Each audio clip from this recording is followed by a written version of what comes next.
most beautiful of miracles.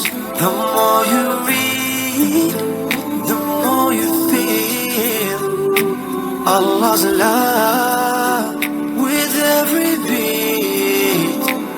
Al-Quran, Nurun wa Bayan. Bismillahirrahmanirrahim. Assalamu alaikum everyone. I hope everyone is doing well.